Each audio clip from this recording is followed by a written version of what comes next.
Morning, everybody. Kevin here from Watches with Joe and Kevin, coming back for episode 3 of season 6 of The Sopranos. I spent a lot of the week kind of going back and forth thinking about Tony's dream, even though I don't think narratively it's the most interesting that happened in that episode. I think watching how everyone else reacted, Edie Falco giving an amazing performance, clearly, and people jockeying for position within the organization. But the thing that really hung with me was the question, and somebody asked it on Patreon, Tony dreaming about having what this normal life would be. Do you think he wants that, or do you think he's in the dream he's realizing that he made the right choice being a criminal and doesn't want that? And I kind of came down on the side that he doesn't want it because he's miserable. Right? He can't do the things that Tony can do. A guy slaps him in the face, like openly slaps him in the face, and he can't retaliate against him. He tries to pick up another woman and fails. So he can't do some of the stuff that Tony Soprano in the real world can get away with doing. And you know, it's a frustrating dream anyway. He's lost his identity, literally, and has no power to fix it. And he's kind of forced to go with the flow of the rules. But where I kind of came down on it really was maybe Tony's having like an existential crisis here. And the realization is the problem isn't external factors with Tony. It's not women. It's not his family. It's not even the job that he has. It's him. Like even if he completely changes his circumstances and lives his life by a completely different set of rules and ethics, he's still miserable. What's the line that the salesman uses in Total Recall? No matter where you go, there you are. He's the consistent problem between these two extreme lifestyles. He's still miserable. Even, in this dream where he has a straight job, no risk of imprisonment or somebody killing him, and a family who clearly loves him, and a family who he loves, he's still completely unhappy. So I think that there's a realization here for Tony that the problem that really needs to be fixed isn't work. It's not his family. It's him. He's the broken thing here that he's going to have to deal with moving forward. And I don't know what that looks like under resolution for him in the time we have left with him, but at some point there's got to be some acceptance that the real work that has to be done has to be him, because when he's in therapy, totally understandably, like any of us would do, he talks about a lot of external factors that make him upset, and Melfi kind of tries to redirect him to think more about himself in regards to those things, which he struggles with doing. There's a lot of excuses around him for why he is the way that he is, rather than just I am an unhappy, unwell, unhealthy person, which is ultimately where he kind of needs to come down. There are reasons for it. Obviously, he can blame his parents, and I would agree with him on that. And the stress of the world that he's chosen to live in, on and on and on. But end of the day, he's the thing that needs to be fixed if he's going to be happy. Anyway, go and get started here. I want to thank all of our Patreon subscribers who are here with us. Thanks so much, guys. Special thank you to our super patrons: AB, Actuarial Lurker, Ball Eyes Foldes, Derek Peterson, MTC93, Jamie Morgan, Jeff, Jojo Potato, Natasha Norris, NJ, Sudagunda Varapu, Trey Contreras, Warpanda 47, Wolfgang Wolf, Yannick from Montreal, Torgeir Lingstad, Matthew Jones Carter, Lindsay Swift, and Squix. Thank you so much, guys. As always, we're very glad you're here with us. Description below, you'll see a link to our Patreon page for full-length watch-alongs. Kind of wondering how much longer we go with Tony comatose. There may be a time passage at some point here. My ma? Who the fuck would take care of her if something happens? Except Sil and you guys. Oh, I swear I thought he was going for a gun there with the way that line's set up. Cuidado! Ya vienen! Whoa. Who's in there? Open it. Okay. Supposed to be empty here daytimes. Jesus! My fucking balls! Well, Polly is legit. That was the most BA I've ever seen Polly. Nothing. Come on, let's blow. Not a fucking noise we made. Fuck that! They want the money. It's fucking shit for a lousy 2 G's. Oh, there you go. So, you were at South Mountain Arena yesterday? Trying to buy a gun from that asshole in the snap. Oh, yeah, God, he's going after Junior. Hey, Junior's in federal lockup. No one's getting to him there. Yeah. It's difficult, but not impossible. Dumbbells or something. Fuck your girlfriend more. Yeah. Yeah.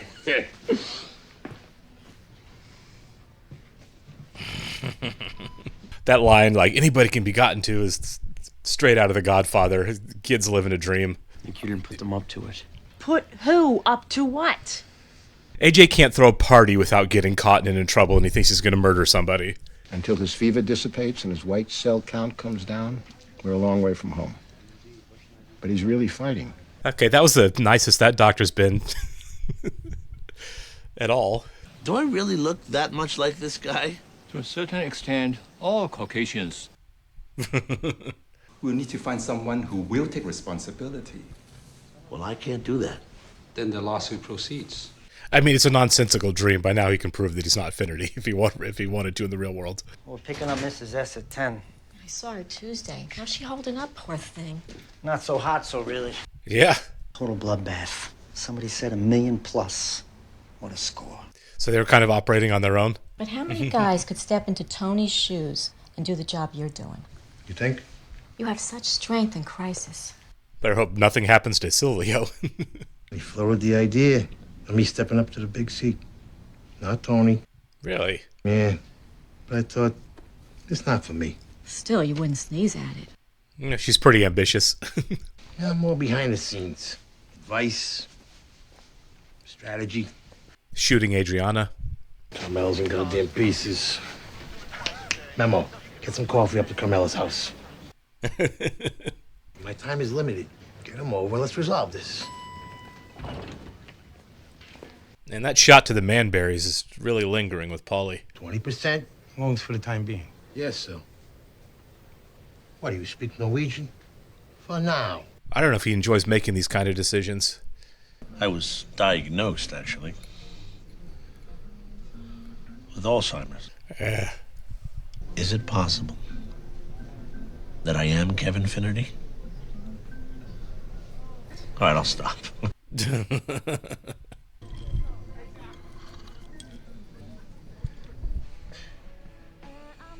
Somebody pointed out that this came out after the Lord of the Rings movies, and of course the books have been around forever. That there kind of has like an Eye of Sauron feel, that Searchlight. Okay, why are we focused on this? When they really focus on something mundane like this, I expect something big to go wrong. Oh, ladies' room next door. I can reach it from here. It was fucking mayhem. You said the place was empty. Doc says I need an ultrasound on my groin and balls. So, you want to weigh in here? Guy can't even go to the bathroom in peace. Sooner than later, Paulie. I gotta piss first. You want here for that too? In a prior incarnation, I would get my load on. Is this Tim Daly again? Yep. Fresh casualties in the Battle of the Blank Page. Welcome to the Writers Guild. Have a seat. He still owes Christopher a lot of money. Young wise guy, assassin, gets betrayed by his people. They whack him. Leave his body parts in dumpsters all around the city. Bing, 2:30. Don't make me come look for you. That's a terrible story idea. Just write him a bad script. An entire room full of writers, and you did nothing! Oh, we just found out insurance won't pay for physical therapy. Bastards. Really? You have bad insurance. When you married my cousin, everybody used to say you look like John Travolta. He's almost back to his white suit.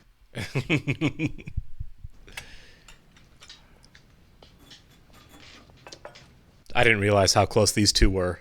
Only to have that motherfucking animal, Blundetto. Don't do it to yourself, Philly. So these guys are going to plot something stupid then, aren't they? Money down the drain. It's tempting, but you can't think that way.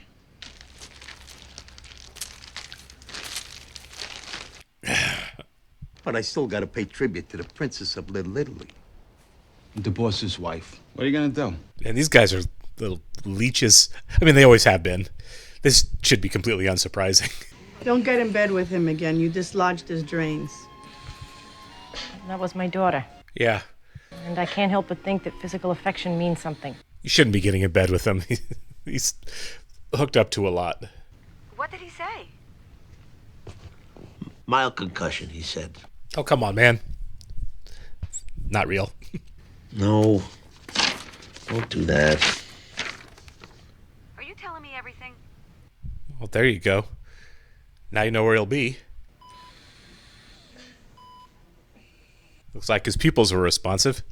Some of you know I've had 9 pictures under my subspecies. 4 in the South Beach Strumpet series alone. South Beach Trumpets. Okay, that's funny. Include my prospective partners and get your inputs. Or notes is. Oh my God, he's such a clown. We call him Notes in the biz. Not Butcher. Go on, JT. So, right. Notes right up front. So the guy has him clipped, but he's still alive when they cut him up. Oh, he's gonna feel that the next. He's a ghost? As I understood, a zombie of sorts. Yeah. That happened to be along the same route. Then he would all end up in the same dump. That's clever. I like that, actually. The hospital gets ticked off. We'll try to sneak you. In this mob family domestic shooting. Yeah, they mentioned Marvin Gaye, too. Growing up soprano, it's just plain weird. You just want to bite it. Big lots. Yeah. You're the one who looked like a total asshole. Dragging me around like I was 5 years old. You were a cross to bear. Whoa. Jesus, Mel. The hell's wrong with you? What's wrong with me? What's wrong with me? Man. Had to happen. She's fried. Meadow really being the voice of reason here. I'll come up with a solution. I don't want you having to worry about it. This poor guy. Obviously, we learned our lesson too late. I immediately removed all the firearms from the house after the goings-on at Tony's uncle's. She has no idea how much that was probably a really good idea. Lies. We'll just call them what they were. But now...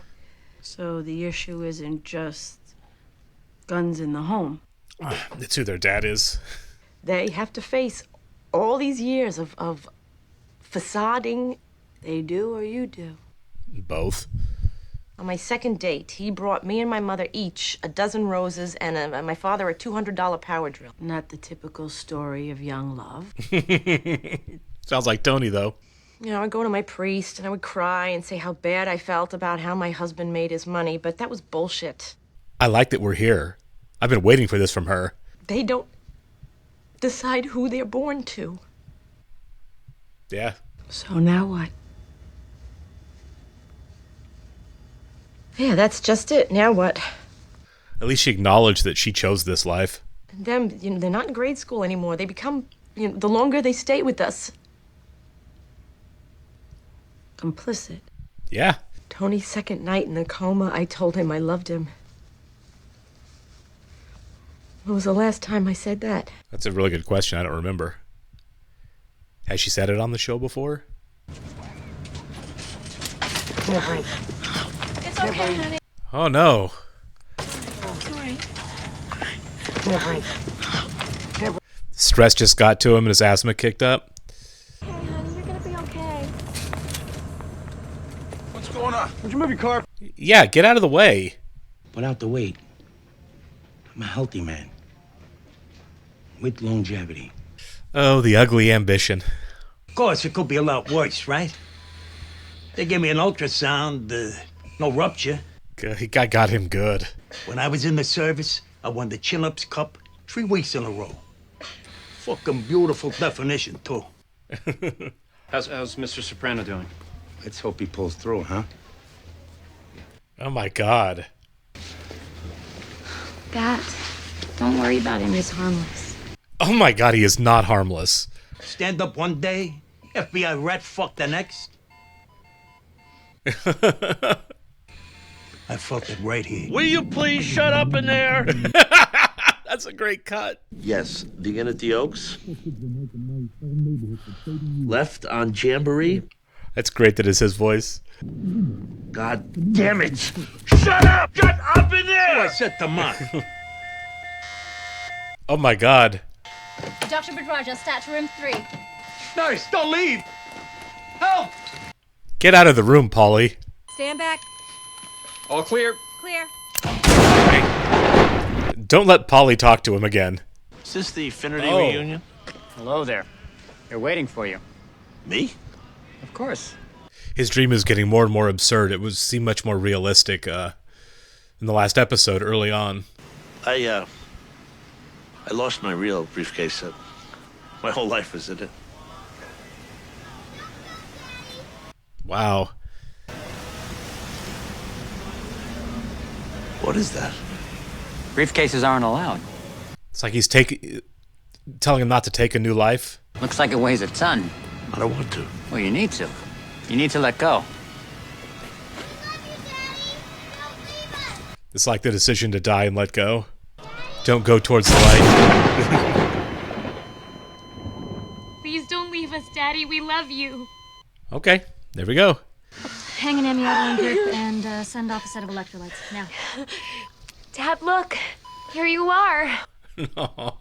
So I'm holding his hand, and all of a sudden the machines go bullshit. They told us, for Christ's sake. Those fucking doctors, it's their fault. Oh, thank God. Oh. Are they all think? No, yeah, I was going to say, some of them are not happy that he's going to be okay.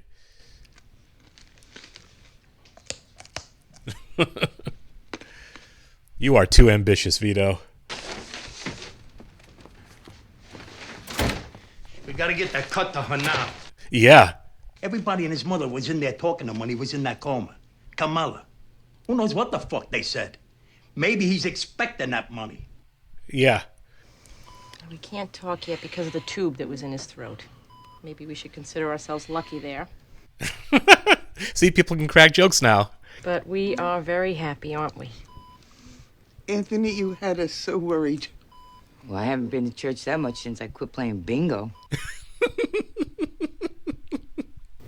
I'm dead, right? No. Help defray medical costs, rehabilitation. Jesus, I don't know what to say. Oh, you're so sweet, guys. I'd want the same for my Marine. Or my ma.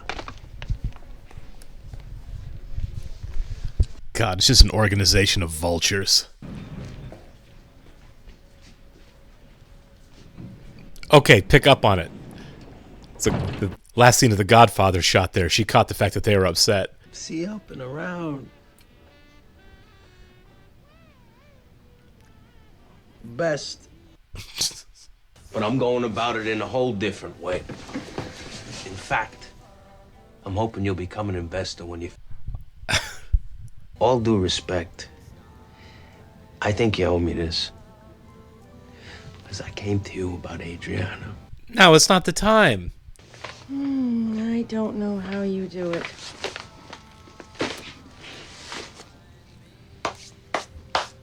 I'm really glad she caught the look between those two. Man, I'm kind of wondering if Carmela talks to him and expresses her concerns about the money, because I think Tony will see right through it when she talks about Vito's delay, and talks to gets everybody's side of everything. I think Tony, it's possible that Tony figures out that they were going to try to hold out and wait and see if he lived before they paid her, and what the blowback from that could be. Because I think it could be significant. The idea that if Tony did die, they were just going to let her twist in the wind, with empty pockets, which is absolutely not what they were supposed to be doing. It's not what Sylvia told him to do. I'm assuming he's going to be fine too, but we're not out of the woods yet in terms of the organization, though. I mean, it's obviously going to be a long way back for Tony, and I don't know how long Sylvia's going to be out of the game. So, I mean, who's making decisions organizationally at this point? Is it just kind of a free-for-all? Is there anyone they turn to resolve disputes? I don't know how these organizational structures work, right? I don't know if we talk about, captains and capos, things like that. But we don't really talk about, like, is there a chain of command, like a military organization, to where it's more systemic than it is, about the individual? So is there somebody like a line of succession, I guess, so to speak, where someone else makes sense organizationally to be making decisions about disputes, because it seems, and we saw it here, disputes happen all the time, even within the organization. Everybody wants theirs. And again, you're dealing with a whole bunch of buzzards, and everyone's trying to get their peck in. So I don't think we're done with that quite yet. I'd be surprised if we came back in that episode and Tony is fully in control again. I think they're still going to give us a little bit of time to see what the fallout of this shooting is. And how much are we going to get of Junior in the show moving forward? I guess that's going to be kind of up to Tony, but Junior's both in jail and very much a target. So I don't know if we're going to have a whole lot from Junior, who's kind of losing his own faculties anyway, moving forward. I'm really excited to see what the next steps are. I feel like this is a show that takes planning very seriously, and I'm thinking that a lot of what's happening now and what's going to happen in the episodes we have left have been really pre-planned out and set up for a long time to get us to the inevitable resolution to a lot of these characters. What happens to Paulie? He's a terrible human being. I won't feel bad if prison or death comes for Paulie. I certainly won't for Vito either. Who knows what Christopher's thing? I've assumed for a long time that Christopher was going to die, not go to jail, because I feel like he's one of the more, for lack of a better word, soldier characters on the show. So I've really kind of felt like the inevitable end for Christopher is death. I kind of am surprised he's in the final season. I thought around season 2, it's like this guy's not going to make it past 3 or 4, when he was off trying to do the movie thing and everything. So maybe, but all bets are kind of off right now. I feel like Christopher either makes it all the way through just fine and unscathed, or he dies. I don't feel like I don't think of Christopher as a go to prison for the rest of his life kind of character at this point. But like I said, who knows? There's an awful lot of story left to tell. There's a good 18, 19 hours or so of the show left. I don't know if we get towards the end, if it's like a lot of shows now where you have like big finales or things like that, a big, long 2-hour mid-season finale and so on. But we have a lot of time left and a lot can happen. But I really feel like they've set some interesting things up for the remainder of the show. I'm pretty excited about it. Appreciate it, guys. I'll catch you on the next one.